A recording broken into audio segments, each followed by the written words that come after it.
Hi Boss Goddess, in this video I'm going to be sharing with you how to create a vision board that actually works.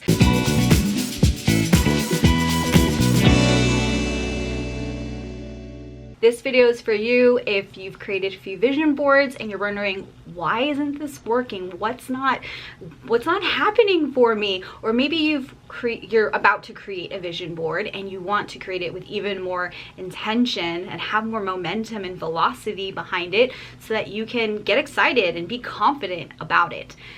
Confidence is everything with this vision board, and I remember I used to struggle with creating vision boards. I used to hesitate because it was like I would experience so much goal trauma, and I want to share with you my experience of creating vision boards that have actually worked for me. I've shared a ton of videos, and I'll include links below here of my success stories of things that I've manifested, even 5-figure months in my online business that, you know, I had that on my vision board when I just started my business, and also, you know, some of my best friends that I've manifested on vision boards. And all of this is possible for you. There's nothing that is so different about me. It really is experience, and I'm so excited to share this with you so that you can really take it into your life, and I believe in you. Before we get started, I'd love to know in the comments below, when it comes to your vision board, what hasn't worked for you and what's really frustrating you right now, or what has worked for you. I'd love to hear what's worked for you as well,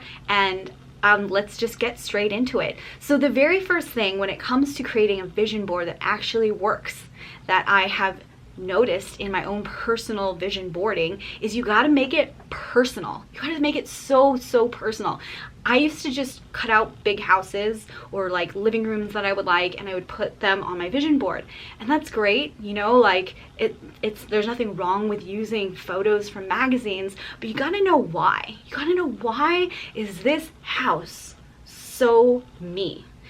Why is it so important for me to express myself with this house? What am I going to do in this house?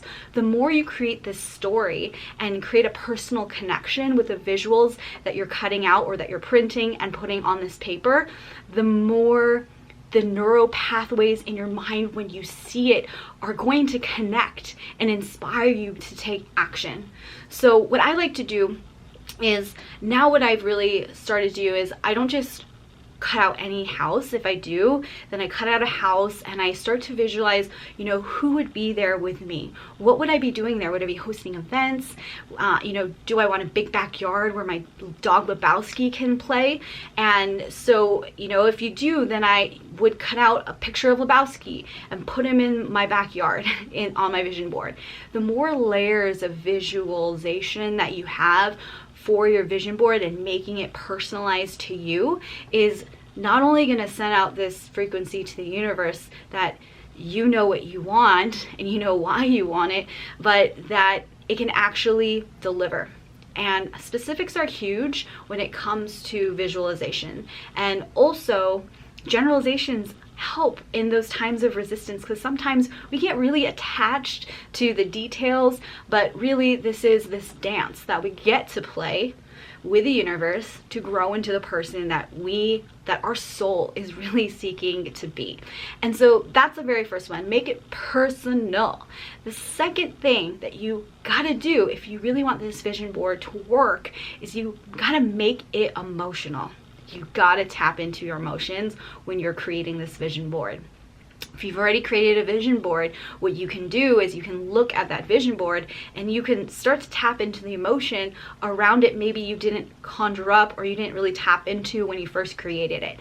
That works too. So this emotion is something that is absolutely necessary, because as human beings, we like to think logically, but we actually act emotionally.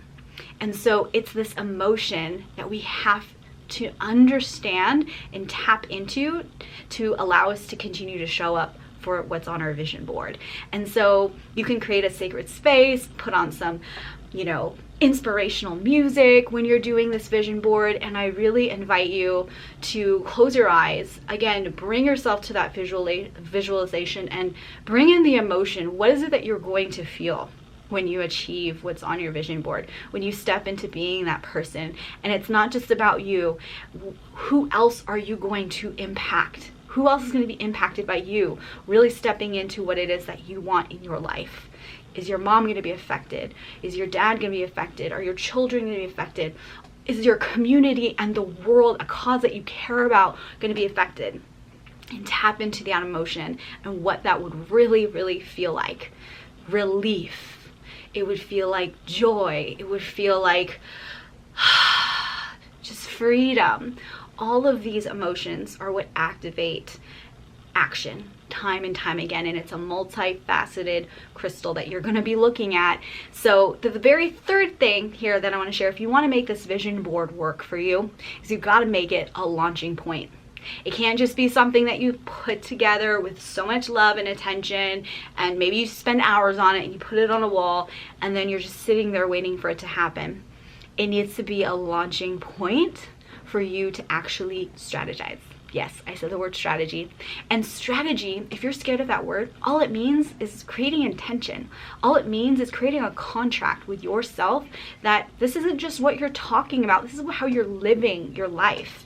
And it's a muscle that you're growing and you're gaining experience around. So at first, it's gonna feel uncomfortable. At first, you're gonna fail a lot, and that's okay, because that's part of the process. So make it a launching point.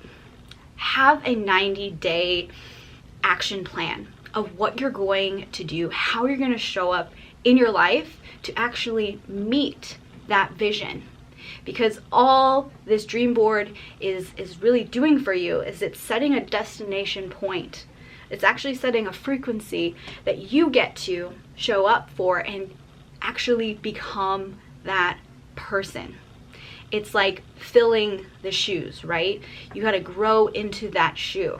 And that process along the way there can be so exciting and it can be fun. And that's where your soul gets to evolve. So make it a launching point. I am so excited for you to really take this and start creating your 2020 vision board, your 2020 dream board, because you've got it all within you. And I wouldn't be sharing this. I wouldn't if like some kind of scatterbrained, free-spirited, like woo-woo hippie girl could turn into this powerful, confident businesswoman who's magnetic and is obsessed with service, then I know that you can too. And I'm so excited for you, and I would love to hear in the comments below which one of these tips that I have given as far as making your vision board work for you, which one of these really sticks with you right now? What's one of these that you're really going to put into action when you create your vision board? I am excited for you to share this with your friends because vision boarding parties are awesome too. And head on over to my Instagram. I love connecting in the direct messages, answering questions, and just learning more about you. My Instagram is @lifebyjaz. And if you want even more, head on over to my website, lifebyjaz.com. There are a ton of free resources and ways to work with me. I'm so excited for you. Have a beautiful week. Namaste. Ashe, that means good vibes, good energy, and peace and richest blessings to you, my friend.